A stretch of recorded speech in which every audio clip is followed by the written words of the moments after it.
I'm Lou Kerner, and I'm giving a talk called Crypto, the Coming Epic Battle Between Crypto and FAMGA. And I use FAMGA as an acronym for Facebook, Apple, Microsoft, Google, and Amazon. And Michael Casey talked about some of the things that I'm going to talk about too. Real quick, I'm with a company called Crypto Oracle. We describe ourselves as a community-first VC. And I started writing about FAMGA originally in January of 2017. I just felt that their concentration of power had a lot of negative impacts, and while people were talking about it, they weren't talking about it enough. So I published it. I'm a very active blogger on Medium. I published it on Medium, and nobody cared. And so I took a step back. I thought it was very important, and I gathered more data, and a couple months later, in April of 2017, I wrote another post, The Profound Implications of 5 Increasingly Dominant Tech Companies, and as happens in social media, it caught fire. It quickly became the most read piece that I'd ever written. And the idea was, if you look back, 10 years, a little more than 10 years before I wrote it, one of the 5 largest companies in the world was technology. And at that time, all 5 of the largest companies in the world were tech. And that in and of itself obviously isn't a problem. The problem is all the value going to these 5 companies. So this is a chart that shows over 3 years the percentage of wealth gain or how much FAMGA went up versus the rest of the NASDAQ 100. And you see every year FAMGA went up more than the rest of the NASDAQ or the NASDAQ 100. And what that's meant that FAMGA has become an ever larger percentage of the total value of the NASDAQ. And this has negative implications. First, innovation slows. I'm a VC. I'm very reluctant to invest in ad tech if, other than FAMGA, everybody else is actually declining in terms of the amount of revenue that they're generating from internet advertising. Global wealth concentration, it's great if you're an investor or an employee of one of these companies, but if not, it's not so great. And what's all super interesting is the fact that basically I believe that almost every business in the world is now adjacent to these guys. And so if you think about new businesses like cloud computing, they dominate in cloud computing. It looks like they're going to dominate in AR, VR, in autonomous cars, smart home hardware.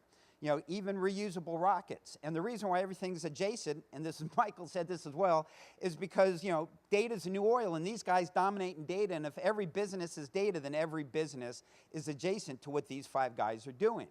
And I finished the post by saying, while I think all of these implications I think are negative from this power concentration, I got some solace by the fact that there's nothing constant but change. And I love this next graph, which shows the market cap of the top 100 tech companies in percentages of the total. So in 1980, IBM had over 70% of all the market cap of the top 100 tech companies.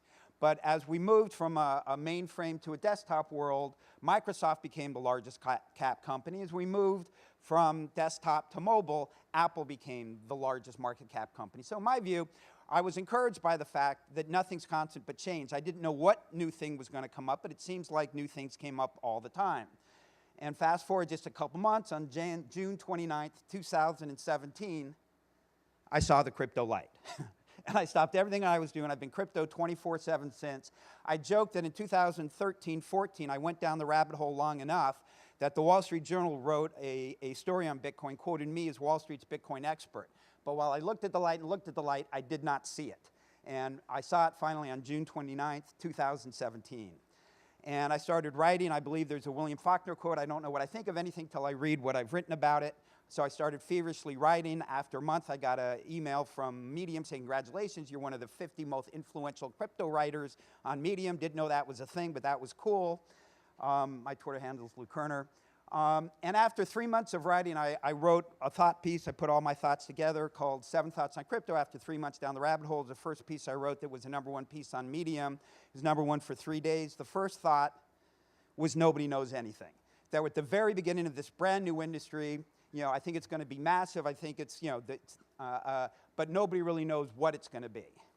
And, I look at crypto, we look at crypto as the next computing platform. And we really look at it as a bunch of new technologies. It's blockchain, it's cryptocurrency, it's smart contracts, it's zero-knowledge proof. And all of these are enabling all kinds of new business processes like decentralization. And we really think that the biggest difference between crypto and everything that came before crypto is the importance of community to the success and failure of projects. And a few months ago, in September of 2018, I wrote a piece called The Coming Epic Battle Between Crypto and FAMGA. Because as much as I believe in these new technologies, as much as I believe with certainty, and I'm sure it's shared by a lot of people in this room, about the massive disruption to come from these new technologies and the massive wealth creation to come from these new technologies, the question isn't, is it going to be a lot of wealth? The question is, who's going to get that wealth? And is it going to be people in this room, or is it going to be people at FAMGA?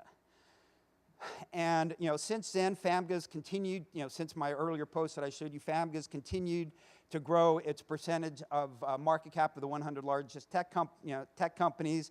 It decreased a little bit, in the market crash, but it's up above 45% again now.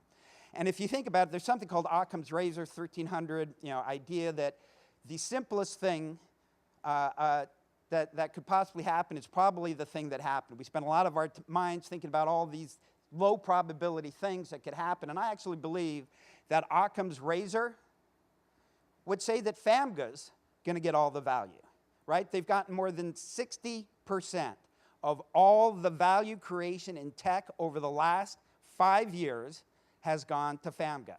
I mean, it's incredible. And Occam's razor, I think, would say that that will continue to be the case. But what is the advantage that crypto has over FAMGA? I think there's multiple advantages, but I really believe that the number one thing is community.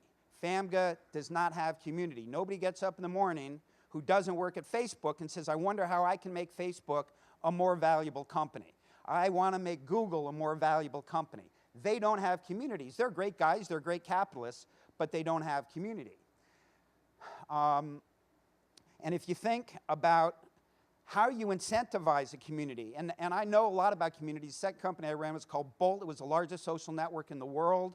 Before MySpace in 2006, we had 23 million kids on our platform. And we were a very strong community, and we found that we could get 3 million kids to do anything that we wanted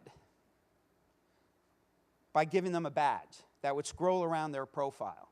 And it was free to give. We tried different things, giving them money. We could never get a lot of kids to do it because, even for $10 or $20, you can't get a lot of people's time for that.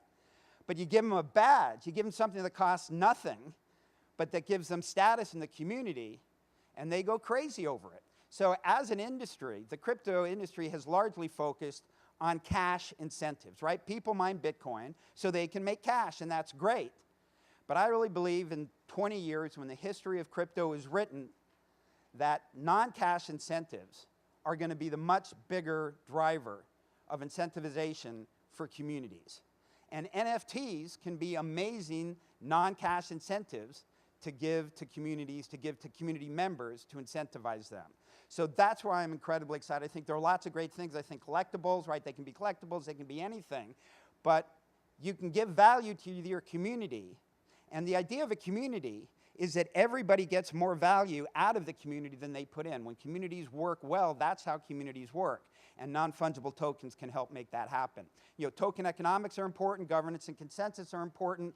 Communities are all about engagement, right? It's not about how many people you have in your community, it's how engaged are they and how are they going to help your company.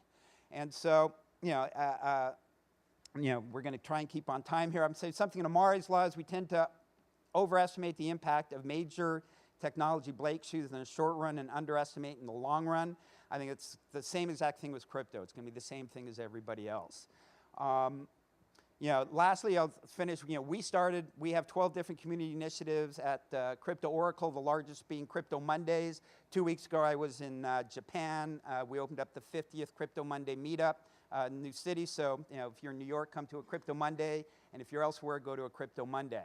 And again, I would say, as an industry, if we think about the coming epic battle between crypto and FAMGA, the main thing we have, I really believe, is the people in this room, is our community. Thanks.